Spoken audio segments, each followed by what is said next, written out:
CID తరఫున AGP Sudhakar Reddy వాదనలు వినిపించారు. 24 గంటల్లోపు చంద్రబాబును కోర్టులో హాజరుపరచమన్నారు. ఈ కేసులో ఇప్పటి వరకు 7గురిని అరెస్టు అయ్యారని 2015లో విడుదలైన జీవో నంబర్ 4తోనే కుట్ర చేశారన్నారు. ఏసీబీ కోర్టులో సిఐడి వాదనలు ముగిశాయి. ఈ కేసులో చంద్రబాబు పాత్రపై ప్రాథమిక ఆధారాలు న్యాయమూర్తి అడిగారు.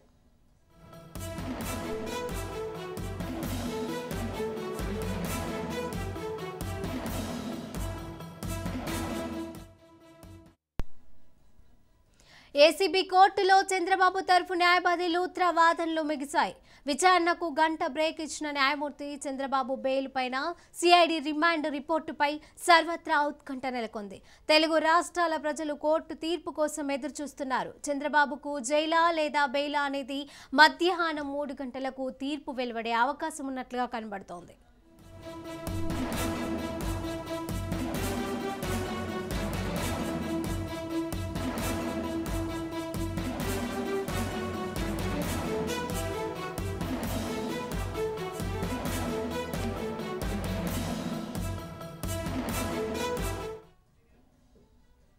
స్కిల్ స్కామ్ రాజకీయ ప్రేరేపితమని చంద్రబాబును ఇరికించే ప్రయత్నం చేస్తున్నారన్న లూత్రా వాదించారు. ముమ్మాటికి చంద్రబాబు పాత్ర ఉన్న సిఐడి న్యాయవాది ఎఫ్ఐఆర్లో చంద్రబాబు పేరు ఎందుకు చేర్చలేదన్న కోర్టు.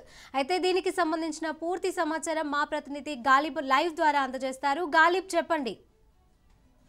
అంటే ఏసీబీ కోర్టులోని వాదనలు తిరిగి ప్రారంభమయ్యాయి.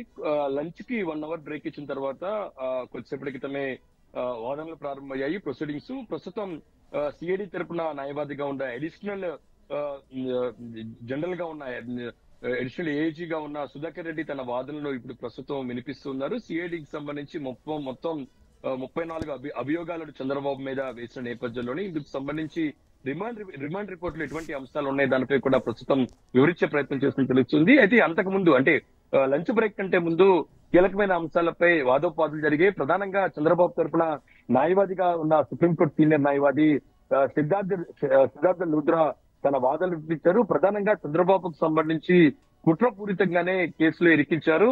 దాదాపు 2 సంవత్సరాల క్రితం నమోదైన ఎఫ్ఐఆర్ కు సంబంధించి తాజాగా చంద్రబాబును ఎటువంటి ఆధారాలతోని సిఐడి అధికారులు అరెస్ట్ చేస్తారనేది మాత్రం ప్రధానంగా ప్రస్తావించడం జరిగింది. ఇంకా దాంతో పాటు అరెస్ట్ కి సంబంధించిన ప్రొసీడింగ్స్ పై కూడా ఆయన తీవ్ర స్థాయిలో ఆరోపణలు చేయడం జరిగింది. ప్రధానంగా అరెస్టు చేసే ముందు 1 వీక్ ముందుగానే నోటీసులు ఇవ్వాలి. దాంతో పాటు మొన్న అర్ధరాత్రి 1 గంట నుంచి 1 గంటకే సిఐడితో పాటు పోలీస్ అధికారులు వచ్చి చంద్రబాబుని అరెస్ట్ చేసేందుకు కూడా ప్రయత్నం చేసిన నేపథ్యంలోనే ఆ సమయానికి కూడా ప్రొసీడింగ్స్ లో తీసుకోవాల్సి ఉంటుంది. దీంతో పోలిస్తే ప్రస్తుతం విచారణకు సంబంధించి దాదాపు 24 గంటలు మించి ఇందుకు సంబంధించిన విచారణ చేపట్టారు. ఇది ఖచ్చితంగా రూల్స్ వ్యతిరేకం అనేది కూడా లూత్రా తన వాదనలు వినిపించిన పరిస్థితి కనపడుతుంది. ఇంకా దాంతో పాటు మరో కీలకమైన అంశాన్ని కూడా ప్రస్తావించారు. ఎందుకంటే చంద్రబాబుని అరెస్ట్ చేసే ముందు ఖచ్చితంగా గవర్నర్ అనుమతి కావాలి అనేది మాత్రం ఆయన కోరిన పరిస్థితి కనపడుతుంది. అయితే ఇదే అంశానికి సంబంధించి కొద్దిసేపటి క్రితం సిఐడి న్యాయవాదులు కూడా స్పందించడం జరిగింది. మీడియాతో మాట్లాడుతూ వాళ్ళు కూడా ఖచ్చితంగా చంద్రబాబుకు సంబంధించి అరెస్ట్ చేయాలంటే ఇందులో గవర్నర్ అనుమతి అవసరం లేదు. ఎందుకంటే ఇది ఖచ్చితంగా అవినీతి ఆరోపణలతో వచ్చిన కేసు కాబట్టి దాంతో పాటు చంద్రబాబుకు సంబంధించిన నివాస స్థలం కూడా ఆంధ్రప్రదేశ్ లో లేదు. ఆయనది నివాస స్థలం హైదరాబాద్ లో ఉన్న నేపథ్యంలోని ప్రస్తుతం ఇలాంటి పరిస్థితుల్లోని ఖచ్చితంగా లోకల్ గా ఉన్న కీలక నేతకు సంబంధించి అరెస్ట్ చేయాలంటే గవర్నర్ అనుమతి కోరాల్సి ఉంటుంది. అయితే ప్రస్తుతం అనుమతి కోరాల్సిన అవసరం లేదు అని మాత్రం సిఐడికి సంబంధించిన న్యాయవాదులు చెప్తున్న నేపథ్యంలోని లూత్రా మాత్రం పూర్తి స్థాయిలోని కొన్ని కీలకమైన అంశాలను ప్రస్తావిస్తుంది. ఎందుకంటే 409 సెక్షన్ అనేది కూడా తొలి నుంచి కూడా సిఐడి అధికారులు కోర్టు ప్రొసీడింగ్స్ స్టార్ట్ అయిన దగ్గర నుంచి కూడా దీన్నే ప్రస్తావిస్తున్నారు. ఎందుకంటే దీన్నే హైలైట్ చేస్తారు. ఎందుకంటే 409 అనేది మాత్రం ఖచ్చితంగా ఈ కేసు నమోదు చేయాలంటే పూర్తి స్థాయిలో ఆధారాలు బహిర్గతం చేయాల్సి ఉంటుంది. అయితే చంద్రబాబు అరెస్ట్ కంటే ముందు ఎఫ్ఐఆర్ లోని కేసు నమోదు చేయక ముందు పూర్తి స్థాయిలోని ఆధారాలు సేకరించకుండా ఆధారాలు చూపించకుండా అరెస్ట్ చేశారనేది మాత్రం ఇటు లూత్రా కోర్టు దృష్టికి తీసుకెళ్లిన పరిస్థితి కనపడుతుంది. అయితే 409 సంబంధించి పూర్తి స్థాయిలో తన వాదనలను చంద్రబాబు తరపున న్యాయవాది వినిపించిన నేపథ్యంలో కోర్టు దీనిపై ఎటువంటి నిర్ణయం తీసుకుంటుందని చూడాల్సి ఉంది. ఇంకా దాంతో పాటు అభియోగాలకు సంబంధించి కావాలని ఇరికించారు, రాజకీయ ప్రేరణ ఉంది, కుట్ర దాగి ఉంది అనేది మాత్రం లూత్రా చెప్పారు. లూత్రా వాదనలో ఉన్న పూర్తి స్థాయిలోని న్యాయస్థానం నోట్ చేసుకుంది. ఆ తర్వాత సిఐడికి సంబంధించి తరపున న్యాయవాదిగా ఉన్న సుధాకర్ రెడ్డి తన వాదన ప్రారంభించిన సమయంలోని కోర్టు లంచ్ బ్రేక్ 1 అవర్ వేసిన పరిస్థితి కనపడుతుంది. లంచ్ బ్రేక్ లోనే చంద్రబాబు ఆ వాళ్ళ అనుకూల ఏదైతే ఉన్నారో చంద్రబాబుకు సంబంధించిన న్యాయవాదులతోని ప్రత్యేక సమావేశం నిర్వహించారు. చంద్రబాబుతో పాటు కూడా లోకేష్ మాట్లాడిన పరిస్థితి కనపడుతుంది. ఈ కేసుకు సంబంధించి మరోపక్క సిఐడి కొన్ని అభియోగాలు చేయడం, దాంతో పాటు డిమాండ్ రిపోర్ట్ లోని లోకేష్ తో పాటు లోకేష్ సన్నిహితంగా ఉన్న రాజేష్ తో పాటు చంద్రబాబుకు సంబంధించిన పిఏ శ్రీనివాస్ పేర్లను కూడా ప్రస్తావించి గతంలో అధికారుల పేరు కూడా ప్రస్తావించింది. దాంతో పాటు చంద్రబాబు హయాంలోనే అప్పుడు పనిచేసిన సిఎస్ అయ్యర్ కృష్ణారావుతో పాటు మరోపక్క అప్పుడు ఫైనాన్స్ సెక్రటరీగా ఉన్న రమేష్ ఇద్దరు పేర్లు కూడా ప్రస్తావించింది. వాళ్ళు కూడా ఒక నోటు ప్రభుత్వానికి ఇచ్చారు. గతంలో చంద్రబాబు ఆదేశాల మేరకే గత ఏదైతే ఉందో ఈ స్కిల్ డెవలప్మెంట్ స్కామ్ కు సంబంధించి కూడా నిధులు విడుదలకు కూడా చంద్రబాబు ఆదేశాలు ఉన్నాయనేది మాత్రం చెప్పిన పరిస్థితి కనబడుతుంది. ఈ అంశాలను ప్రేరేపణ తీసుకుని బ్రేక్ తర్వాత ఏ విధంగా ముందుకు వెళ్ళాలి, కోర్టు ముందు తమ వాదన ఏ విధంగా వినిపించాలనే దానిపై కూడా పూర్తి స్థాయిలోని న్యాయ నిపుణులతోని చంద్రబాబు బ్రేక్ టైంలో చర్చించడం తెలుస్తుంది. అయితే ఒక కీలకమైన అంశాన్ని మాత్రం కోర్టు ముందుకు లుంద్రా తీసుకొచ్చారు. ఒకవేళ కస్టడీ ఇస్తే కనుక వెంటనే బెయిల్ పిటిషన్ మీద విచారణ జరపాలనేది కూడా కోరిన పరిస్థితి కనపడుతుంది. అంతకంటే ముందుగానే బెయిల్ పిటిషన్ కూడా ఒకటి ఏసీబీ కోర్టులోని చంద్రబాబుకు సంబంధించిన న్యాయవాదులు వేసిన నేపథ్యంలోని దానిపై కూడా కోర్టు ప్రస్తావిస్తుందా లేదా అది మాత్రం చూడాల్సి ఉంది. ప్రస్తుతం మాత్రం కోర్టు ప్రొసీడింగ్స్ తిరిగి ప్రారంభమైన తర్వాత సిఐడికి సంబంధించిన ఏఐజీ ఏదైతే ఉన్నారో ఏఐజీగా ఉన్న సుధాకర్ రెడ్డి తన వాదనలు మాత్రం ప్రస్తుతం వినిపిస్తున్నారు.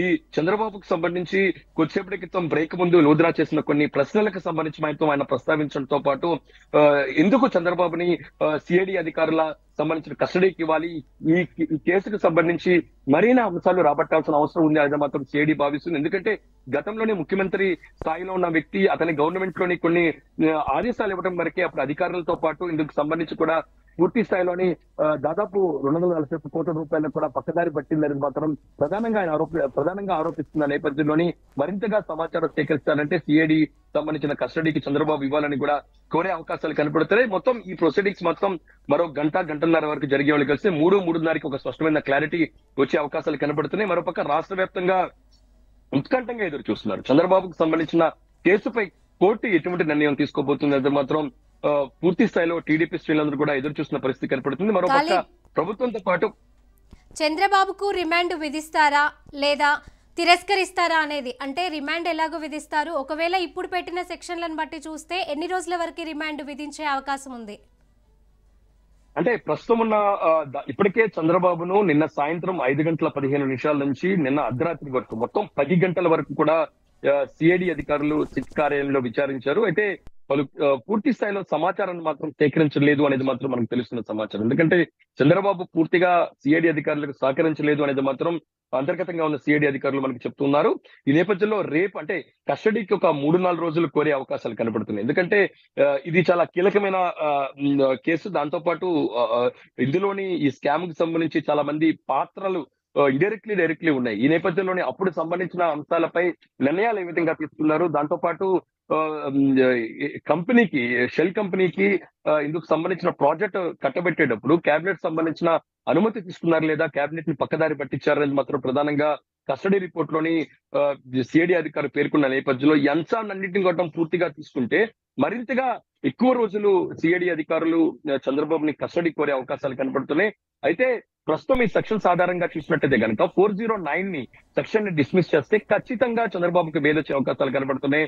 ఆ తర్వాత ఏ విధంగా ముందుకెళ్లారు దానిపై కూడా బ్రేక్ టైమ్ లోని సిఐడి అధికారులు అట్లకే న్యాయ నిపుణుల సెక్షన్ తెలుస్తుంది. 409 నే ప్రధానంగా చంద్రబాబుకు సంబంధించిన న్యాయవాదులు ఫోకస్ చేసి దాన్ని హైలైట్ చేస్తున్న నేపథ్యంలోని కోర్టు కనుక ఈ అంశాన్ని పరిగణలోకి తీసుకుని 409 సెక్షన్ ని ఖచ్చితంగా డిస్మిస్ చేస్తే మాత్రం చంద్రబాబుకు బెయిల్ మంజూరు అవకాశాలు కనబడుతున్నాయి. ఒకవేళ కస్టడీకి అనుమతిస్తే మాత్రం వెంటనే బెయిల్ పిటిషన్ కు వెళ్లేందుకు కూడా చంద్రబాబు న్యాయవాదులు నిర్ణయం తీసుకున్నట్లుగా తెలుస్తుంది. ఈ నేపథ్యంలో చంద్రబాబుకు ఒకవేళ కస్టడీ ఇస్తే గనక పూర్తి స్థాయిలోని ఆంక్షలు విధించే దిశకు కూడా పోలీసులు సన్నద్ధమయ్యారు. ఇటు విజయవాడ కోర్టు ప్రాంతం మొత్తం పోలీసులు తమ ఆధీనంలో తీసుకోవడం జరిగింది.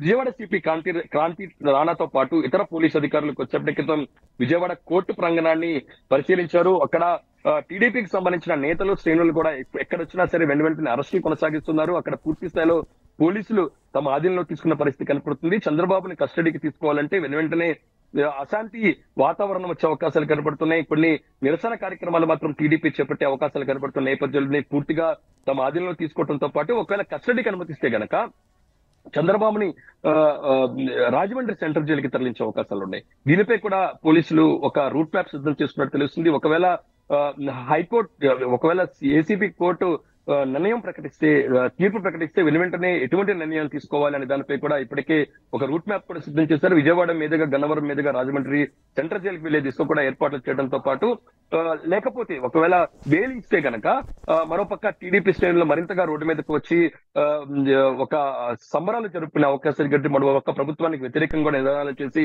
దిష్టి బొమ్మలు లాంటి కార్యక్రమాలు చేపట్టే అవకాశం ఉంది. ఈ రెండు అంశాలను కూడా పరిగణలోకి తీసుకున్న పోలీసు అధికారులు ముందస్తు చర్యలు మాత్రం చేపట్టిన పరిస్థితి కనపడుతుంది. పూర్తిగా విజయవాడ మొత్తం పోలీసుల ఆధారంలో ఉంది. టీడీపీ నేతలు ఎవరు వచ్చినా సరే అరెస్టుల పరంపర కొనసాగుతుంది. మరోపక్క లోపల బయట టీడీపీ నేతలకు ఒక టెన్షన్ వాతావరణం కనబడుతుంది. చంద్రబాబుకు సంబంధించి కేసులపై ఏసీపీ కోర్టు ఎటువంటి నిర్ణయం తీసుకుంటుంది అనేది మాత్రం చూడాల్సి ఉన్న పరిస్థితి కనబడుతుంది. అయితే మనకున్న ఉదయం నుంచి ఇప్పటి వరకు ప్రొసీడింగ్ చేసే చాలా ప్రొలాంగ్ గా జరుగుతుంది కనబడుతుంది. రెండు పక్షాలకు సంబంధించి వాదనలు మాత్రం హాట్ గా కొనసాగుతున్నాయి. ఒకరిపై ఒకరు అటాక్ గా వాదన చేస్తున్నట్లుగా తెలుస్తుంది. ఇందులో భాగంగానే కోర్టు తీర్పుకు సంబంధించిన నిర్ణయం కొంత ప్రొలాంగ్ అయ్యే అవకాశాలు కనపడుతున్నాయి. అందులో భాగంగానే 3-4 ఒక క్లారిటీ వచ్చే అవకాశాలు స్పష్టంగా కనపడుతున్న నేపథ్యంలో ప్రస్తుతం సిఐడికి సంబంధించిన న్యాయవాది తన వాదనలు మాత్రం ప్రస్తుతం వినిపిస్తున్నారు. ఆ తర్వాత మరోసారి చంద్రబాబు తరపున న్యాయవాది లోద్రా కూడా తన వాదనలు వినిపించే అవకాశాలు కనపడుతున్నాయి. కోర్టు చూడాలి 409 సెక్షన్ కనిపించి ఎటువంటి నిర్ణయం తీసుకోబోతుందో, చంద్రబాబుకు బెయిలా జైలాడు దానిపై కూడా పెద్ద ఎత్తున ఉత్కంఠ రేపుతున్న తరుణంలోని కోర్టు తీర్పు ఈ రోజు కీలకం కాబోతుంది. గాలిబ్, కోర్టు రిమాండ్ విధించాలి అంటే సిఐడి దగ్గర ఆధారాలు బలంగా ఉండాలి. ఓకే, ఎలాంటి ఆధారాలు సిఐడి సమకూర్చనుంది? అంటే ఇప్పటికే ఒక రిమాండ్ రిపోర్ట్ ఉంది. మొత్తం 28 పేజీల రిమాండ్ రిపోర్ట్ కూడా సిఐడి అధికారులు సిద్ధం చేశారు. అయితే సాక్ష్యాధారాలకు సంబంధించి మాత్రం పూర్తి స్థాయిలో ఉన్నాయా లేదా, కోర్టుని వాటిని తమ పరిధిలోకి తీసుకుంటుందా లేదా అనేది మాత్రం చూడాల్సి ఉంది. సాక్ష్యాధారాలు చూసినట్టయితే గతంలోని జీవో 4 ను కూడా 2015లోని చంద్రబాబు ప్రభుత్వం విడుదల చేసింది. ఆ జీవో 4 తో పాటు ఆ తర్వాత ఆ సంస్థతోని షెల్ కంపెనీతోని తీసుకున్న ఒప్పందం ఏదైతే ఉందో, ఎంఓయూ ఉందో, దాన్ని పూర్తిగా రద్దు చేసి ఆ తర్వాత నిధులు కూడా విడుదల చేసింది. దాదాపు 370 కోట్ల వరకు కూడా నిధులు రిలీజ్ చేసిన పరిస్థితి కనపడుతుంది. దీన్ని కూడా పరిలోకి తీసుకునే అవకాశాలు స్పష్టం కలుగుతున్నాయి. ఇంకా మరోపక్క కీలకమైన సాక్ష్యాలు చూసినట్టయితే ఇటు రాష్ట్ర ప్రభుత్వానికి సంబంధించి అప్పట్లో పనిచేసిన సిఎస్ గా పనిచేసిన అధికారులతో పాటు ఫైనాన్స్ సెక్రటరీ, ఏదైతే ఫైనాన్స్ డిపార్ట్మెంట్ కి సంబంధించి నిధులు విడుదల చేసిన వ్యక్తి ఎవరైతే అధికారి ఉంటారో అతని దగ్గర నుంచి కూడా ఒక స్టేట్మెంట్ ను సిఐడి అధికారులు తీసుకున్నారు. అప్పుడు ఏ విధంగా ఈ డబ్బులు మంజూరు చేయడం జరిగింది, డబ్బులు ఎవరికి విడుదల చేసే ఎక్కడి నుంచి కంపెనీలో చంద్రబాబు హస్తం ఉందని ఎలా కనిపెట్టారు? అంటే షెల్ కంపెనీలకు సంబంధించి చంద్రబాబు హస్తం ఉందా లేదా అనే దానిపై కూడా 2018లోనే ఇది వెలుగులోకి వచ్చింది. ఎందుకంటే 2018 జిఎస్టీ లెక్కల ప్రకారం దాదాపు 241 కోట్ల రూపాయలు పక్కదారి పట్టాయనేది కూడా జిఎస్టీ గుర్తించింది. ఆ తర్వాతనే ఇటు జగన్ సర్కారు అధికారంలోకి వచ్చిన తర్వాత మొదటిగా ఏసీబీకి ఈ కేసుకు సంబంధించి విచారణ అప్పచెప్పింది. ఏసీపీ కొన్ని సంబంధించిన సాక్ష్యాధారాలు సేకరించడంతో పాటు గతంలోని ఇందుకు సంబంధించిన ప్రొసీడింగ్స్ ఏ విధంగా జరిగినాయి, గతంలోని ఏదైతే ఉందో షెల్ కంపెనీకి సంబంధించి ఏ విధంగా కట్టబెట్టారు, 10% రాష్ట్ర ప్రభుత్వం అట్లాగే 90% ఆ కంపెనీకి సంబంధించిన వాటాలు ఉంటే రాష్ట్ర ప్రభుత్వం ఎంఓయూని గతంలో రిలీజ్ చేసిన జీవోని రద్దు చేసి ఏ విధంగా 371 కోట్ల రూపాయలు ఒక్క రూపాయి కూడా చెల్లించకుండా ఏ విధంగా విడుదల చేస్తున్న దానిపై కూడా కొన్ని ఆధారాలను ఏసీబీ సేకరించిన తర్వాత ప్రభుత్వం ఈ కేసును సిఐడికి అప్పచెప్పింది. మరి సిఐడి మరింత దూకుడుగా దీన్ని ముందుకు తీసుకెళ్లిన పరిస్థితి కనిపిస్తుంది. అయితే మనం చూడాల్సిన అంశం ఈ ఏదైతే ఉందో స్కిల్ డెవలప్మెంట్ స్కామ్ కు సంబంధించిన ఆర్థిక లావాదేవీలపై కూడా గతంలో ఈడీ కూడా విచారణ చేసింది. సెబీ కూడా దీనిపై దృష్టి పెట్టిన పరిస్థితి కనబడుతుంది. ఈ అంశాలను కూడా ఈ రోజు జరిగే కోర్టు ప్రొసీడింగ్స్ లోని ఇటు సిఐడి తరఫున న్యాయవాదులు కోర్టు దృష్టికి తీసుకెళ్లే అవకాశాలు కనబడుతున్నాయి. ఓవరాల్ గా చాలా చిక్కుముడులు మాత్రం చాలా వరకు ఉన్నాయి. ఈ చిక్కుముడులను ఏ విధంగా రాష్ట్ర ప్రభుత్వం తరఫున తీయబోతున్నారు, మరోపక్క పూర్తి స్థాయిలో సీనియర్ న్యాయవాదిగా ఉన్న, ఇప్పటికే సక్సెస్ఫుల్ న్యాయవాదిగా ఉన్న పేరు తెచ్చుకున్న లోంద్రా వాదనలకు బట్టి హైకోర్టు చంద్రబాబుకు అనుకూలమైన తీర్పు ఇస్తుందా, ఇందుకు సంబంధించిన బెయిల్ మంజూరు చేస్తుందా, లేకపోతే ఇప్పటికే పకడ్బందీగా ముందుకు వెళ్తున్న సిఐడి అధికారులు ఖచ్చితంగా చంద్రబాబుకు సంబంధించి అరెస్ట్ చేయాలంటే ఖచ్చితంగా న్యాయస్థానంలో చిక్కులు ఉంటాయని భావించి ముందస్తుగానే పూర్తి స్థాయిలోని పక్కా ప్రణాళికలతోని న్యాయ నిపుణులతో సలహా తీసుకొని ఈ చంద్రబాబుని అరెస్ట్ చేశారనేది కూడా పెద్ద ఎత్తున వార్తలు వస్తున్న నేపథ్యంలో అందుకు అనుగుణంగానే సిఐడి అధికారులు ఈ రోజు ప్రస్తుతం జరుగుతున్న ఇప్పటికే 2 సార్లు బ్రేక్ అయింది, 3వ బ్రేక్ తర్వాత మరోసారి ప్రొసీడింగ్స్ ప్రారంభమైన నేపథ్యంలోని తమ వాదులు ఎంతవరకు వినిపిస్తారో అనేది మాత్రం చూడాల్సి ఉంది. లోపల మాత్రం పూర్తి స్థాయిలో వాదులు హాట్ గా జరుగుతున్నాయి, బయట కూడా అదే ఉత్కంఠమైన పరిస్థితి కనపడుతుంది. ఇరుపక్షాల వాదన అనంతరం సిఐడి కోర్టు ఎలాంటి స్టెప్ తీసుకోబోతుంది ఇప్పుడు? అంటే రెండు పక్షాలకు సంబంధించి కూడా వాదనలు చూసినట్టయితే తొలుతగా చంద్రబాబు తరపున న్యాయవాదులు 409 సెక్షన్ ను వెలుగులోకి తీసుకురావడంతో పాటు ఇది చంద్రబాబుకు సంబంధించి అరెస్ట్ పై కూడా కోర్టు దృష్టికి తీసుకెళ్లారు. ఎందుకంటే రాత్రి 1 గంటల నుంచి ఉదయం వరకు కూడా రావటం జరిగింది. అంటే 1 గంట నుంచి కూడా సమయాన్ని రూల్స్ ప్రకారం తీసుకోవాలి. మొన్న రాత్రి 1 గంట నుంచి నిన్న రాత్రి 1 గంట వరకు ఈ సమయాన్ని పరిగణలోకి తీసుకొని విచారించాలి. అయితే సమయాన్ని బట్టి రూల్స్ కి వ్యతిరేకంగా సిఐడి అధికారులు వ్యవహరించాలి అనేది మాత్రం చంద్రబాబు తరపున న్యాయవాది లూద్రా కోర్టు దృష్టికి తీసుకెళ్లడంతో పాటు ఈ పూర్తి స్థాయిలో రూల్స్ ఎక్కడ సిఐడి అధికారులు ఫాలో అవ్వలేదు, ముందస్తుగా నోటీసులు ఇవ్వకుండానే చంద్రబాబుని అరెస్ట్ చేశారు. అంటే అరెస్ట్ చేయకంటే ముందుగానే ఒక వాదోపవాదాలు చంద్రబాబు అట్లాగే సిఐడి అధికారుల మధ్య జరిగాయి. ప్రధానంగా నిన్న నంద్యాలలోనే అరెస్ట్ చేయకే ముందు కొన్ని సాక్ష్యాధారాలను కూడా చంద్రబాబు తరపున న్యాయవాదులు సిఐడి అధికారిని కోరిన పరిస్థితి కనపడుతుంది. అయితే దీనికి ఖచ్చితంగా తాము కోర్టులో ఇస్తాము, ఇందుకు సంబంధించిన ఆధారం అనేది కూడా సిఐడి అధికారులు చంద్రబాబుకు న్యాయవాదులకు చెప్పిన నేపథ్యంలో ఈ అంశాన్ని కూడా ఈ రోజు జరిగిన ప్రొసీడింగ్స్ లోని కోర్టు దృష్టికి లూద్రా తీసుకెళ్లిన పరిస్థితి కనపడుతుంది. ఈ నేపథ్యంలోని మరోపక్క సిఐడి అధికారులు కూడా మొత్తం 34 అభియోగాలకు సంబంధించి కొన్ని పేపర్ సంబంధించిన సాక్ష్యాధారాలు కూడా కోర్టు ముందు ఉంచినట్టుగా తెలుస్తుంది. గతంలో జీవో కాపీలు, దాంతో పాటు ప్రతి క్యాబినెట్ సమావేశంలోని ఆమోదం తెలిపిన ప్రతిదీ రికార్డ్ అయిన పరిస్థితి కనబడుతుంది. ఆ రికార్డ్ డాక్యుమెంట్స్ కూడా ఏదైతే ఉందో షెల్ కంపెనీకి ఎంతవరకు క్యాబినెట్ ఆమోద ముద్ర వేసింది, అందులో అంశాలు ఏ విధంగా ఉన్నాయి, ఏ విధంగా డబ్బులు మళ్లించడం జరిగింది, ₹1 కూడా చెల్లించకుండా ఆ కంపెనీకి ఏ విధంగా 371 కోట్ల రూపాయలు ఏ విధంగా విడుదల చేశారు, ఆ తర్వాత డిఎస్టీకి సంబంధించి కూడా 241 కోట్ల రూపాయలు కూడా పక్కదారి పట్టేందుకు కూడా జిఎస్టీకి సంబంధించి కూడా ఒక డాక్యుమెంట్స్ కూడా బయటకు తీసుకొచ్చిన పరిస్థితి కనపడుతుంది. దాంతో పాటు స్కిల్ డెవలప్మెంట్ కి సంబంధించి కూడా ఈడీ కూడా విచారించిన నేపథ్యంలో అంశాలను కూడా సిఐడి అధికారులు కోర్టుకు దృష్టించిన నేపథ్యంలో ఈ అంశాన్ని మొత్తం పరిగణలోకి తీసుకున్న కోర్టు తీర్పు వెలువడించే అవకాశాలు కనపడుతున్నాయి. ఒక ఉత్కంఠ వాతావరణం కనపడుతుంది. వన్ సైడ్ అనేది ప్రొసీడింగ్స్ ఎక్కడా జరగలేదు, రెండు వైపుల నుంచి కూడా హాట్ గా జరిగిన పరిస్థితి ఉంది. ఒకరిపై ఒకరు పై చేయిగా ప్రస్తుతం ప్రొసీడింగ్స్ కొనసాగుతున్న నేపథ్యంలోనే మరో 1 అవర్ లో మాత్రం దీనిపై క్లారిటీ వచ్చే అవకాశాలు కనబడుతున్నాయి. న్యాయ నివాదులు ఎటువంటి నిర్ణయం తీసుకోబోతున్నారు అది మాత్రం చూడాల్సి ఉంది. ఎప్పటికప్పుడు న్యాయ నిపుణులతో బ్రేక్ టైమ్ లో చంద్రబాబు హస్తంపై ఆధారాలు అంటే సిఐడి ఏ విధంగా చూడొచ్చు? అంటే ఇప్పుడు సరిగ్గా లేకుండా ప్రభుత్వంపై చర్యలు తీసుకునే అవకాశం ఉందా? ఎందుకంటే ఏపీ మాజీ సీఎం చంద్రబాబు చాలా సుపరిచితుడు. అతన్ని అరెస్టుతో ఇప్పటికే ఏపీలో అల్లర్లు అయితే జరుగుతున్నాయి అన్నట్లుగా కనిపిస్తున్నాయి. సో ఇదంతంగా చూసుకుంటే అక్కడ ఏ విధంగా ఉంది పరిస్థితి? అంటే పరిస్థితి మాత్రం కొంత మైలేజ్ కి టీడీపీకి వచ్చిందని చెప్పుకోవచ్చు. ఎందుకంటే మైలేజ్ పరంగా చూసినట్టయితే నిన్న ఉదయం నంద్యాలలోని 6 గంటలకు అరెస్టైన చంద్రబాబు 9 గంటల పాటు రోడ్డు మార్గాన తన ఓన్ వాహనంలో ప్రయాణం చేశారు. ఎక్కడిక్కడ నిరసన కార్యక్రమాలు, దాంతో పాటు సంఘీవ కార్యక్రమాలు జరిగిన నేపథ్యంలో రాజకీయంగా మైలేజ్ మాత్రం తెలుగుదేశం పార్టీ మూటగట్టుకుందని చెప్పుకోవచ్చు. ఇందుకు సంబంధించి కూడా కొంత అనుకూలమైన పరిస్థితులు నెలకొన్నాయి. అయితే నిన్న సాయంత్రం నుంచి ఇప్పటి వరకు జరిగిన ప్రొసీడింగ్స్ లో మాత్రం ఒక చర్చ మాత్రం ప్రజలతో పాటు రాజకీయ వర్గాల్లో మొదలైంది. అంటే ఈ కేసుకి సంబంధించి ఏం జరుగుతుంది, ఎందుకంటే స్కిల్ డెవలప్మెంట్ స్కామ్ అనేది కూడా ఏం జరిగింది అనేది మాత్రం ప్రజలు అంతగా సాయంత్రం వరకు చర్చించుకోలేదు. అయితే నిన్న సాయంత్రం నుంచి మాత్రం ప్రజల్లో ఒక చర్చ ప్రారంభమైంది. ఈ కేసుకు సంబంధించి ఏ విధంగా స్కిల్ డెవలప్మెంట్ సంబంధించి ఒక బోగస్ కంపెనీ తీసుకొచ్చి ఎంతవరకు డబ్బులు మళ్లించారు దానిపై కూడా పూర్తి స్థాయిలోని ప్రజల్లో ఒక చర్చ మాత్రం మొదలైన చెప్పుకోవచ్చు.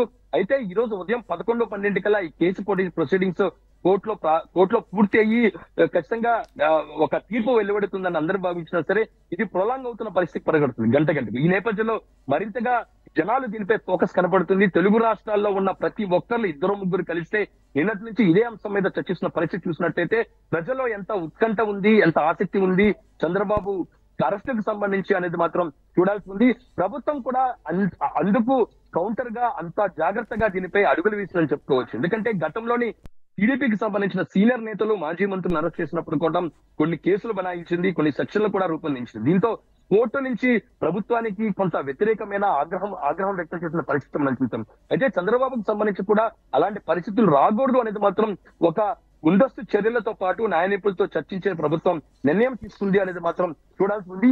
అయితే ప్రస్తుతం కొన్ని ప్రశ్నలను చంద్రబాబు తరఫున న్యాయవాదులు లేవనెత్తిస్తున్న నేపథ్యంలో సిఐడి అధికారులు, సిఐడికి సంబంధించిన న్యాయవాదులు ఎటువంటి సమాధానం చెప్పబోతున్నారు, లోపల ప్రొసీడింగ్స్ ఏం జరుగుతున్నాయో మాత్రం చూడాల్సి ఉంది. ఓవరాల్ గా చూస్తుంటే రాష్ట్రం మొత్తం ఒక్కసారిగా అట్టొడిగిన పరిస్థితి కనపడుతుంది చంద్రబాబుని అరెస్ట్ చేస్తుంది. ఎందుకంటే దాదాపు ఇప్పటికే పలుమారు తెలుగు రాష్ట్రాలనే చాలా సీనియర్ నేత, ముఖ్యమంత్రి, జడ్ కేటగిరీ ఉన్న వ్యక్తి కావడంతో చంద్రబాబు అరెస్టుకు సంబంధించి మాత్రం దేశవ్యాప్తంగా నేషనల్ మీడియాలో కూడా ఇది వార్తలు వచ్చిన పరిస్థితులు కనబడుతున్న నేపథ్యంలో ప్రతి ఒక్కరూ ఈ రోజు ఇప్పుడు జరుగుతున్న కోర్టు ప్రొసీడింగ్స్ తర్వాత ఏసీపీ కోర్టు ఎటువంటి తీర్పు ఇస్తుందో అనేది మాత్రం ప్రతి ఒక్కరు ఎదురు చూస్తున్న పరిస్థితి కనబడుతుంది. కోర్టు బయట లోపల మాత్రం ఇదే ఉద్రిక్తమైన పరిస్థితులు కనబడుతున్న నేపథ్యంలో కోర్టుకు సంబంధించిన తీర్పుపై ప్రతి ఒక్కరు ఎదురు చూస్తూ ఉన్నారు. ఒకవేళ చంద్రబాబు రిమాండ్ కు వెళ్తే ఏపీలో రాజకీయ పరిస్థితులు ఎలా ఉండబోతున్నాయి?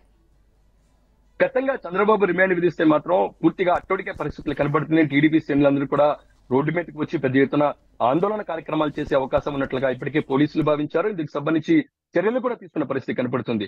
ఎందుకంటే చంద్రబాబుకు సంబంధించి ఇందులో మనం పొలిటికల్ గా చూడొచ్చు, నాన్ పొలిటికల్ గా చూడొచ్చు. ఎందుకంటే పొలిటికల్ గా చూస్తే ఇప్పటికే చంద్రబాబుకు సంబంధించి ఒక సానుభూతి ప్రజల్లో కొంతవరకు కనబడుతుంది. ఎందుకంటే ఒక మాజీ ముఖ్యమంత్రి 70 ఏళ్ల వయసున్న పొలిటికల్ లీడర్ ని అరెస్ట్ చేసి దాదాపు నంద్యాల నుంచి విజయవాడ వరకు దాదాపు 9 గంటల వరకు ప్రయాణించి తీసుకొచ్చిన నేపథ్యంలో ఆ తర్వాత మరో 10 గంటల వరకు కూడా విచారించారు. దీనిపై ప్రజల్లో కొంత సానుభూతి కనబడుతుంది. అయితే కేసుకి సంబంధించి ఏమి జరుగుతుంది అనేది చర్చ నిన్న సాయంత్రం వరకు ప్రజల్లో జరగలేదు. అయితే నిన్న సాయంత్రం నుంచి జరిగిన ప్రొసీడింగ్స్ చూసినట్టయితే విచారణ, ఆ తర్వాత ఈ రోజు ఉదయం నుంచి ఇప్పటి వరకు దాదాపు 2 గంటల వరకు జరుగుతున్న విచారణ నేపథ్యంలో ఏం జరుగుతుంది అనే ఉత్కంఠ ప్రజల్లో నెలకొంది. ఈ కేసుకు సంబంధించి పూర్వపరాలు ఏ విధంగా ఉన్నాయని తెలుసుకునే ప్రయత్నం సామాన్యులు కూడా చేస్తున్న పరిస్థితి చూసినట్టయితే ఒకవేళ చంద్రబాబుని రిమాండ్ కి తరలిస్తే చంద్రబాబు ఏదో తప్పు చేశాడు అనే మెసేజ్ మాత్రం ప్రజల్లోకి వెళ్తుంది. ఆ మెసేజే తమకి అనుకూలం అనేది కూడా ప్రభుత్వం భావిస్తుంది. ఖచ్చితంగా తమకు ఇంత కొంత రేపెట్లాగో ఈ రోజు సెలవు కాబట్టి రేపెట్లాగో హైకోర్టు లేకపోతే సుప్రీంకోర్టు నుంచి కూడా ఖచ్చితంగా చంద్రబాబుకు బెయిల్ వస్తుంది. అయితే ఈ రోజు ఒక్కరోజే కస్టడీకి పంపిస్తే మాత్రం ఖచ్చితంగా తమ సక్సెస్ అవుతాము అనేది మాత్రం సిఐడి భావిస్తుంది. దానికి అనుకూలంగానే దానికి ఎంతవరకు సక్సెస్ అవ్వాలి దాని మీద అనే దానిపై కూడా ఇప్పటికే కసరత్తు చేసిన సిఐడి అధికారులు దానికి అనుకూలంగా తీర్పు వస్తుంది అనేది మాత్రం భావిస్తున్నారు. అందులో భాగంగానే ప్రస్తుతం కోర్టులోని తమ వాదనలు వినిపిస్తున్న పరిస్థితి కనబడుతుంది. దానికి కౌంటర్ గానే చంద్రబాబు కూడా ఎప్పటికప్పుడు న్యాయ నిపుణులతో చర్చిస్తున్నారు. కోర్టులో రుద్రతో పాటు ఇతర న్యాయ నిపుణులతోని న్యాయవాదులతో చర్చిస్తూ దానికి కౌంటర్ గా వాదోపదులు కొనసాగిస్తారు. అంటే మనం ఇందాక లంచ్ బ్రేక్ ముందు లూద్రా సంబంధించిన వాదనలు ముగిసాయని అనుకుందాం. అయితే మరోసారి లూద్రా తన వాదనలో వినిపించేందుకు కూడా సందర్భం బ్రేక్ సమయంలోని చంద్రబాబుతో భేటీ, దాంతో పాటు న్యాయ నిపుణులతో చర్చిన తర్వాత మరికొన్ని కీలక అంశాలను, కీలకకు సంబంధించిన సెక్షన్లు కూడా వెలుగులోకి తీసుకొచ్చే ప్రయత్నం చేస్తున్నారు. ప్రధానంగా కస్టడీ రిపోర్ట్ ను మొత్తం 28 పేజీల కస్టడీ రిపోర్ట్ ను ఎప్పటికప్పుడు తెలుగుదేశం పార్టీకి సంబంధించిన లీగల్ సెల్ చర్చిస్తూ ఉంది. ఈ అంశాన్ని ఖచ్చితంగా పాయింట్అవుట్ చేసి కోర్టు ముందు తీసుకొస్తే సక్సెస్ అవుతామని కూడా భావిస్తుంది. అంటే గాలిబ్ సిద్ధార్థ్ వాదనలు విన్న తర్వాత ఏసీబీ కోర్టు ఎంతవరకు పరిగణలోకి తీసుకునే అవకాశం ఉంటుంది? అంటే మనము విజువల్స్ లో చూసుకోవచ్చు. కొద్దిసేపటి క్రితం విజువల్స్ కూడా మన దాంట్లో టెలికాస్ట్ అని లూద్రా బ్రేక్ టైంలో అంటే లంచ్ బ్రేక్ టైంలో బయటకు వచ్చారు. బయటకు వచ్చిన తర్వాత మీడియా చిత్రీకరిస్తున్న టైంలోని తను ఒక ఫింగర్ చూపించిన పరిస్థితి కనబడుతుంది. ఆ ఫింగర్ దేనికి నిదర్శనం అనేది మాత్రం కోర్టు ప్రాంగణంలో ఒక చర్చ జరుగుతుంది. ఖచ్చితంగా అనుకూలమైన తీర్పు చంద్రబాబుకు వస్తుందా అనేది మాకు చూడాల్సింది, లేకపోతే కామన్ గా తను ఫింగర్ చూపించాడా అనేది చూడాల్సింది. ఈ ఫింగర్ మాత్రం ఖచ్చితంగా విక్టరీ సింబల్ గా ఉన్న ఫింగర్ ని ఏ విధంగా చూపించాడు అనేది మాత్రం చూడాల్సి ఉంది. లోపల మాత్రం ఒక్కొక్క పాయింట్ వరకే మీడియాకు వస్తున్న పరిస్థితి కనబడుతుంది. లోపల ఎంతవరకు ఎటువంటి అంశాలపై చర్చ జరిగింది అనే దానిపై కూడా పూర్తి క్లారిటీ మనకి ఇప్పటి వరకు రాని పరిస్థితి కనబడుతున్న నేపథ్యంలోని లూద్రాకు సంబంధించిన వాదనలు మాత్రం కొంత అనుకూలంగానే న్యాయమూర్తి తీసుకున్నారని చెప్పుకోవచ్చు. ప్రధానంగా చూసినట్టయితే ఇది 409 సెక్షన్ కి సంబంధించి ఫోకస్ చేయడం చూసినట్టయితే ఈ సెక్షన్ ని పూర్తిగా డిస్మిస్ చేస్తే కనుక ఖచ్చితంగా చంద్రబాబుకు బెయిల్ వస్తుంది అనే టార్గెట్ తోని చంద్రబాబుకు సంబంధించిన న్యాయవాదులు ఉన్నారు. అందుకు అనుగుణంగానే పనిచేస్తున్న పరిస్థితి మనకి స్పష్టంగా కనబడుతుంది. లేకపోతే గనక ఒకవేళ కస్టడీకి అనుమతిస్తే వెంటనే బెయిల్ పిటిషన్ మీద విచారణ చేయాలని మాత్రం ముందుగానే కోర్టు దృష్టికి సిద్ధార్థ లూథ్రా తీసుకెళ్లారంటే ఖచ్చితంగా 1-2 అనేది అంటే ఏబి అనే 2 ప్లాన్స్ తోనే టీడీపీకి సంబంధించిన న్యాయవాదులు కోర్టులోకి వచ్చినట్టు తెలుస్తుంది. దానికి అనుగుణంగానే వాళ్ళు ఇందుకు సంబంధించిన వాదోపవాదాల్లో పాల్గొంటూ ఉన్నారు. ఎప్పటికప్పుడు బ్రేక్ టైమ్ లో చర్చిస్తూ ఉన్నారు. ఖచ్చితంగా వార్ 2 సైడ్ లో మనకు కనబడుతుంది. ఒకరిపై ఇంకొకరు పైచేయి సాధిస్తున్నారు వాదోపవాదాల్లోనే. అందుకనే ప్రొసీడింగ్స్ అనేవి ప్రొలాంగ్ అవుతున్న పరిస్థితి కనబడుతున్న నేపథ్యంలోని చివరాకలికి ఎవరు గెలుస్తారు, ఎవరికి అనుకూలమైన న్యాయమూర్తి తీర్పిస్తారు అనేది మాత్రం పూర్తి స్థాయిలో ఉత్కంఠ మాత్రం కొనసాగుతుంది. గాలిబ్, అంటే ఇంతకు ముందు అయితే బ్రేక్ టైం ఇచ్చారు, ఇదే బ్రేక్ టైంలో కుటుంబ సభ్యులు ఎవరైనా లాయర్లతో మాట్లాడే అంటే టైం ఇచ్చారా? అంటే చంద్రబాబు ఎప్పటికప్పుడు బ్రేక్ టైమ్ లోని న్యాయ నిపుణులతో చర్చిస్తున్నారు. చంద్రబాబు కంటే ముందుగానే లోకేష్ మాత్రం న్యాయ నిపుణులతో మాట్లాడుతున్న పరిస్థితి కనపడుతుంది. ప్రతి ఒక్కరితోని ఈ మీటింగ్ కి సంబంధించి, ఈ కార్యక్రమానికి సంబంధించి లోపల మీటింగ్స్ నిర్వహిస్తూ ఉన్నారు. ఏదైతే ఉందో కోర్టు కారిడార్ లోని చంద్రబాబు అట్లాగే లోకేష్ మాట్లాడుతున్న పరిస్థితి కనబడుతుంది. లోపల ఎటువంటి అంశాలను ప్రస్తావించాలి, ఎందుకంటే ఇటు సిఐడి సంబంధించిన 34 అభియోగాలకు సంబంధించి ఒక్కొక్క అభియోగాన్ని సపరేట్ గా చూపిస్తే గనక ఖచ్చితంగా తమకు అనుకూలమైన తీర్పు వస్తుందనేది కూడా చంద్రబాబు తరపున న్యాయవాదులు భావిస్తున్న నేపథ్యంలో 34 అంశాలకు సంబంధించి ఇప్పటికే ఒక పేపర్ వర్క్ కూడా చంద్రబాబుకు సంబంధించిన న్యాయవాదులు తీసుకున్నట్టు తెలుస్తుంది. దానికి అనుగుణంగానే ముందుకు వెళ్తున్నారు. అయితే చంద్రబాబుకు సంబంధించితో పాటు మరోపక్క లోకేష్ కూడా న్యాయ నిపుణులతో మాట్లాడుతూ ఉన్నారు. ఎందుకంటే కొద్దిసేపటి క్రితం అంటే ఇప్పుడు బ్రేక్ అంటే ఇంతకంటే ముందుగానే మొత్తం ఇటు 15 మంది అటు 15 మంది రెండు వైపుల నుంచి కూడా దాదాపు 30-50 మంది లాయర్లు కోర్టులో ఉన్న నేపథ్యంలోని న్యాయమూర్తి ఇందుకు సంబంధించి కూడా ఒక ఇంతమంది ఉండటానికి వీల్లేదు, ఖచ్చితంగా ఒక్కొక్క మొత్తం కలిపి 7 మాత్రమే ఉండాలనేది కూడా ఒక ఆదేశాలు ఇచ్చిన నేపథ్యంలో ఇప్పుడు ప్రస్తుతం కొంతమంది వరకే హైకోర్టు ఓపెన్ హైకోర్టుకు సంబంధించిన విచారణలో ఉన్నట్లుగా తెలుస్తుంది. మిగతా వాళ్ళు కూడా బయట ఉన్నారు. వీళ్ళతోని ఒక్కొక్కరితోని లోకేష్ చర్చిస్తున్నారు. మరోపక్క చంద్రబాబు కూడా లోపల ఉన్న నేపథ్యంలోని ప్రతి అంశానికి సంబంధించి కూడా ఫీడ్బ్యాక్ ని కూడా చంద్రబాబు న్యాయమూర్తులకి ఇస్తున్నట్టుగా తెలుస్తుంది. ఎందుకంటే ఉదయం చూసాము కోర్టు ప్రొసీడింగ్స్ ప్రారంభమైన తర్వాత చంద్రబాబు నేరుగానే తన వాదనలను వినిపించిన పరిస్థితి చూసాము. తాను ఎందుకు తనకు ఈ విధంగా కేసులు బనాయించారు, ఇందులో రాజకీయ కుట్ర ఏ విధంగా ఉంది అనే దానిపై కూడా తన వాదన వినిపించారు. కోర్టు కూడా దానికి అనుమతి ఇచ్చింది. ఆ తర్వాత కూడా మరోసారి తన వాదన వినిపించే ప్రయత్నం చేశారు. దీనికి కూడా కోర్టు అనుమతి ఇచ్చినట్టు తెలుస్తుంది.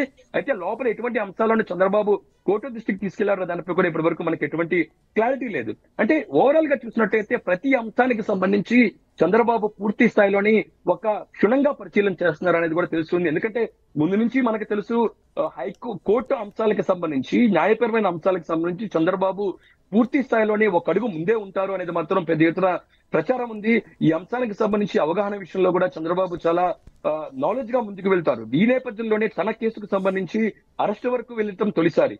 ఈ అరెస్టు జరిగిన తర్వాత ఏ విధంగా ముందుకు వెళ్ళాలి, ఈ కేసు బనాయింపు ఏ విధంగా జరిగింది, 2 సంవత్సరాల క్రితం 2021 డిసెంబర్ లోని ఎఫ్ఐఆర్ నమోదు చేసిన నేపథ్యంలోని అప్పుడు తన పేరు ప్రస్తావించకుండా ఇప్పుడు ప్రస్తావించారంటే ఎందుకు, ఏ విధంగా రాజకీయ కుట్ర ఉంది, తాను ప్రజల్లోకి వెళ్ళటం, ప్రజల్లోని రాష్ట్ర ప్రభుత్వ ప్రజా వ్యతిరేకాలను పూర్తి స్థాయిలోని ఎండగడుతున్నాను, ప్రజల్లోకి సంబంధించి ప్రజల నుంచి కూడా అదే విధంగా తనకు సపోర్ట్ వస్తుంది, దాన్ని భరించలేకే రాష్ట్ర ప్రభుత్వం ఈ విధంగా కొత్త కేసును తెర మీదకి తీసుకువచ్చి తను అరెస్ట్ చేసింది అనేది మాత్రం చంద్రబాబు చెప్తున్న నేపథ్యంలోని ఈ అంశాన్ని కోర్టు ముందుకు తీసుకువెళ్తూ ఉన్నారు. ఈ లోపల బనాయించిన రిమాండ్ రిపోర్ట్ లో సంబంధించిన ఏదైతే ఉందో సెక్షన్స్ ను కూడా పూర్తిగా ఫోకస్ చేస్తూ వీటిని పూర్తిగా తప్పుడు తడగా చూపించే ప్రయత్నం మాత్రం చంద్రబాబుకు సంబంధించిన న్యాయ నిపుణులు ప్రస్తుతం కోర్టులో చేస్తూ ఉన్నారు. Right, thank you Ghalib.